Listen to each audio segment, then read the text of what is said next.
பயண நூல் 12வது அதிகாரம் 1ஆம் வசனத்தில் இருந்து 8ஆம் வசனம் வரை மற்றும் 11வது வசனத்தில் இருந்து 14வது வசனம் வரை.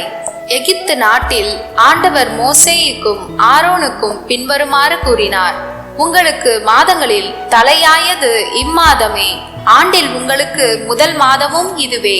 இஸ்ரேல் மக்கள் கூட்டமைப்பு முழுவதற்கும் நீங்கள் அறிவியுங்கள். அவர்கள் இம்மாதம் 10ஆம் நாள் குடும்பத்துக்கு ஓர் ஆடு, வீட்டிற்கு ஒரு ஆடு என தேர்ந்தெடுத்து கொள்ளட்டும்.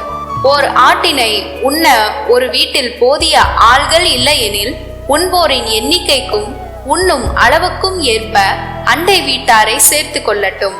ஆடு குறைபாடற்றதாக கிடாயாக ஒரு வயது குட்டியாக இருக்க வேண்டும். தேர்ந்தெடுப்பது வெள்ளாடாகவோ செம்மறி ஆடாகவோ இருக்கலாம். இம்மாதம் 14ஆம் நாள் வரை அதை வைத்து பேணுங்கள். அந்நாள் மாலை மங்கும் வேளையில் இஸ்ரேல் மக்கள் கூட்டமைப்பின் அனைத்து சபையும் அதை வெட்ட வேண்டும். இரத்தத்தில் சிறிதளவு எடுத்து உண்ணும் வீடுகளில் 2 கதவு நிலைகளிலும் மேல் சட்டத்திலும் பூச வேண்டும்.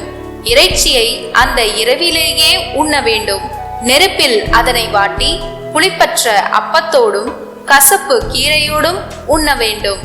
நீங்கள் அதனை உண்ணும் முறையாவது இடையில் கச்சை கட்டி கால்களில் காலணி அணிந்து கையில் கோல் பிடித்து விரைவாக உண்ணுங்கள். இது ஆண்டவரின் பாஸ்கா.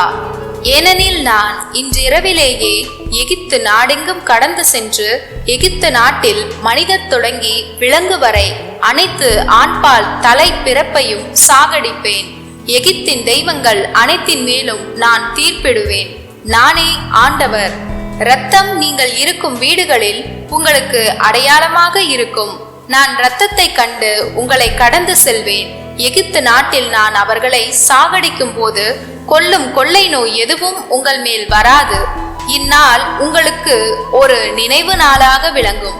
இதனை ஆண்டவரின் விழாவாக நீங்கள் தலைமுறை தோறும் கொண்டாடுங்கள். இந்த விழா உங்களுக்கு நிலையான நியமமாக இருப்பதாக. 1 கொரிந்தியர் 11வது அதிகாரம் 23ஆம் வசனத்தில் இருந்து 26ஆம் வசனம் வரை. சகோதர சகோதரிகளே, ஆண்டவரிடம் இருந்து நான் எதை பெற்றுக் கொண்டேனோ அதையே உங்களிடம் ஒப்படைக்கிறேன். அதாவது ஆண்டவராகிய இயேசு காட்டி கொடுக்கப்பட்ட அந்த இரவில் அப்பத்தை எடுத்து கடவுளுக்கு நன்றி செலுத்தி அதை பிட்டு, இது உங்களுக்கான என் உடல், இதை என் நினைவாக செய்யுங்கள் என்றார். அப்படியே உணவு அருந்திய பின் கிண்ணத்தையும் எடுத்து, இந்த கிண்ணம் என் இரத்தத்தால் நிலைப்படுத்தப்படும் புதிய உடன்படிக்கை.